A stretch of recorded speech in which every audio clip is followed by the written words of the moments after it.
Picture this.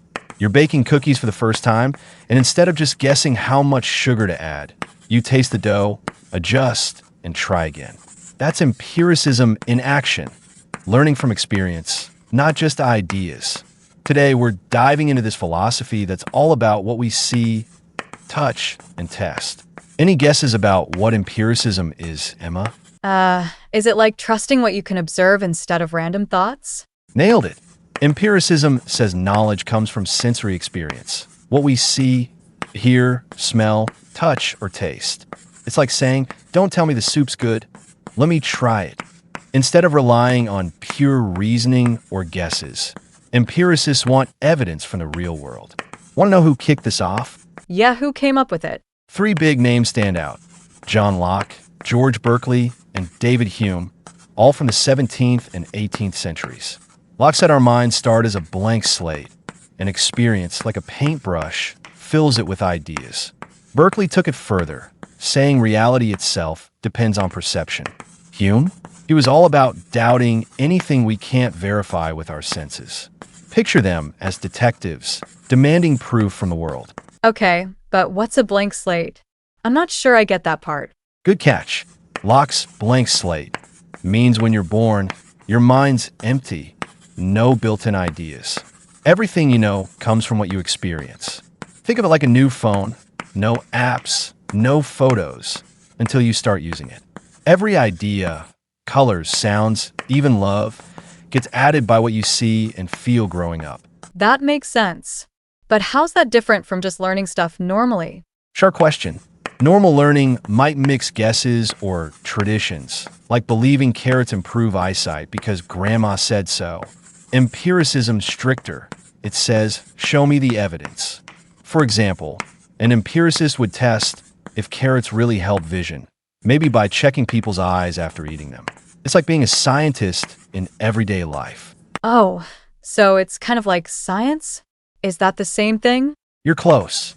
Empiricism's the root of a lot of science, but it's broader. Science uses experiments, but empiricism's a mindset. Trust your senses over theories. Imagine you feel rain. You don't need a weather app to know it's wet. That's empiricism. Science builds on that by organizing those observations into laws like gravity. Got it. Can you give me an example of using empiricism in real life? Sure. Say you're picking a study spot. An empiricist wouldn't just think, the library's probably quiet. They'd go check, listen for noise, see if the chairs are comfy, maybe try studying there. It's like taste testing ice cream flavors instead of picking one based on the name. You learn what works by trying it. Haha, I do that. But why is empiricism such a big deal? Like, hasn't everyone always done that? You'd think so, but not always. Back in the day, people leaned on authority, like kings or old books, for truth. Empiricism flipped that, saying, let's check for ourselves.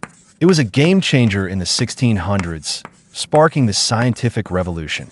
Think of it like switching from following a map someone else drew to exploring the land yourself. That's cool.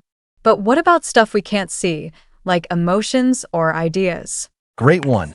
Empiricists like Hume said even abstract things, like love or fear, tie back to experience.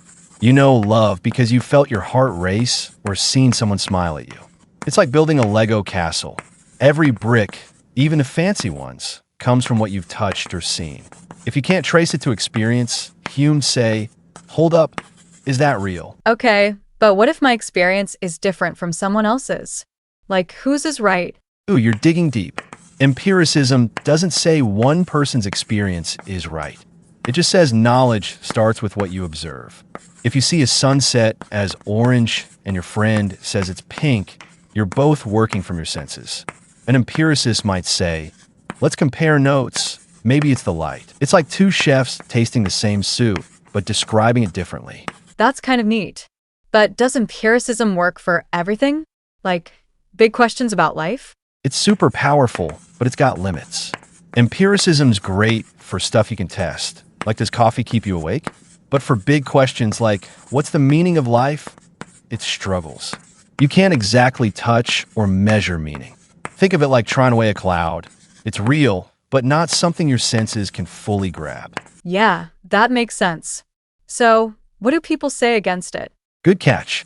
Critics, like rationalists, empiricism's philosophical rivals, say relying only on senses misses stuff we know through reasoning.